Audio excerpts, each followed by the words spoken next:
সূরা বাকারার 2। আর মানুষের মধ্যে কিছু এমন লোকও আছে যারা বলে আমরা ঈমান এনেছি আল্লাহর প্রতি এবং পরকালের প্রতি, কিন্তু আসলে তারা ঈমানদার নয়। তারা ধোঁকা দিতে চায় আল্লাহ ও ঈমানদারদের, অথচ তারা যে নিজেদের ছাড়া অন্য কাউকে ধোঁকা দেয় না তা তারা বুঝতে পারে না।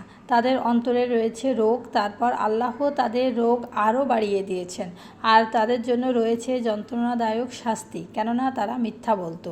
আর যখন তাদের বলা হয় যে দুনিয়ায় তোমরা ফাসাদ সৃষ্টি করো না, তখন তারা বলে আমরা তো কেবল শান্তি স্থাপনকারী। সাবধান, তারাই ফাসাদ সৃষ্টিকারী, কিন্তু তারা তা বুঝতে পারে না। আর যখন তাদের বলা হয় অন্যান্য লোকেরা যেভাবে ঈমান এনেছে তোমরাও সেভাবে ঈমান আনো, তখন তারা বলে আমরা কি সেরূপ ঈমান আনবো যেরূপ ঈমান এনেছে বোকারা। সাবধান, তারাই বোকা, কিন্তু তারা তা বুঝতে পারছে না।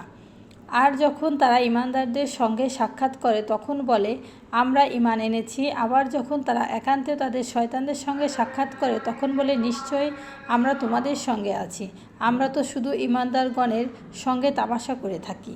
আল্লাহই তামাশা করেছেন তাদের সাথে, আর তাদের তিনি অবকাশ দিয়েছেন, ফলে তারা নিজেদের অবাধ্যতায় বিভ্রান্তের ন্যায় ঘুরে বেড়াচ্ছে। এরাই সেসব লোক যারা হেদায়েতের বিনিময়ে গোমরাহি ক্রয় করেছে, অতএব তাদের এ ব্যবসা লাভজনক হয়নি, আর তারা সঠিক পথেও পরিচালিত নয়।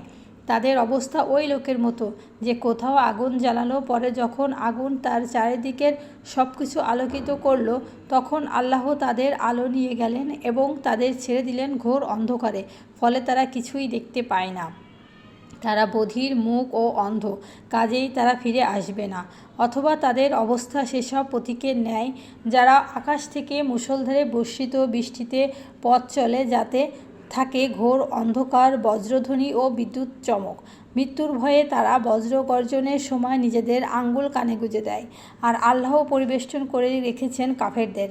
বিদ্যুতের চমক এমন যে মনে হয় যেন তাদের দৃষ্টিশক্তি কেড়ে নিয়ে যায়। যখনই বিদ্যুৎ তাদের জন্য আলো বিচ্ছুরিত করে তখনই তারা সে আলোতে চলতে থাকে। আবার যখন অন্ধকার তাদের ঢেকে ফেলে তখন তারা থমকে দাঁড়ায়।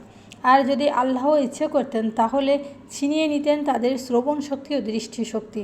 অবশ্যই আল্লাহ সর্ববিষয়ে সর্বশক্তিমান।